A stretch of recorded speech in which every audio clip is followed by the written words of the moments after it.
You name it, this man will stand up, and you know why I say he will stand up? Because he has stood up for it. This is our own Robert Wexler, everybody. Robert Wexler.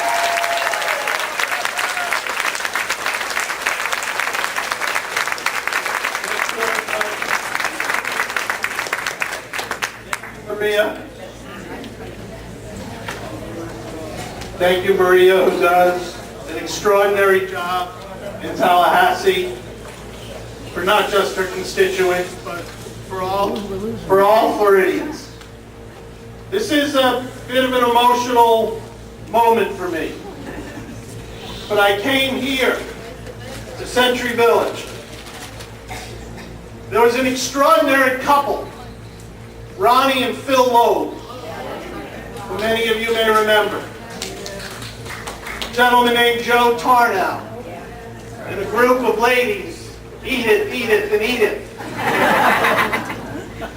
And I learned politics on the couches here in Century Village.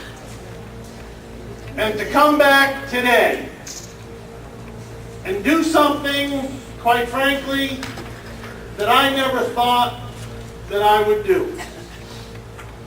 I grew up in a home where Hubert Humphrey was the best thing since sliced bread. My father, who's sitting right here, taught me never to cross a picket line.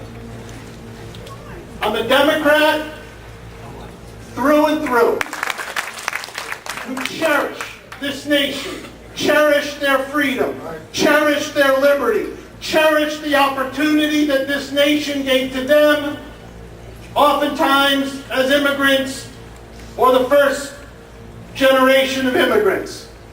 And what they taught me is there is a special time in which elected officials and people that people look to have to put country before party. And this is one of those times.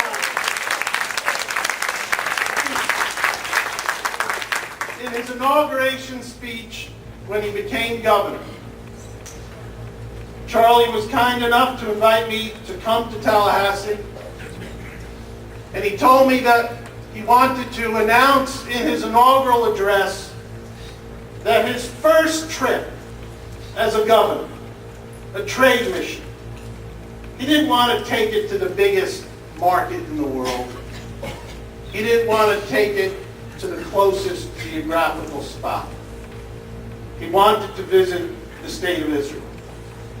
And Charlie kept his word, and I had the opportunity and privilege of traveling with Charlie for several days throughout Israel. This gentleman understands the unbreakable bond between the United States and Israel. He doesn't just understand it, he lives it, he breathes it, he believes in it, and when he gets to Washington, in this muddled, often very angry environment, there's going to be one clear voice of sanity. One voice that says, I'm going to do what's right by the people of Florida. I'm going to do what's right for the people of Florida when it comes to jobs and education and health care. And I know as a lifelong Democrat, I will most likely never do this again. But I proudly endorse the U.S. Senate in Florida this November the man who has earned your vote, Charlie Crist. Thank you so much.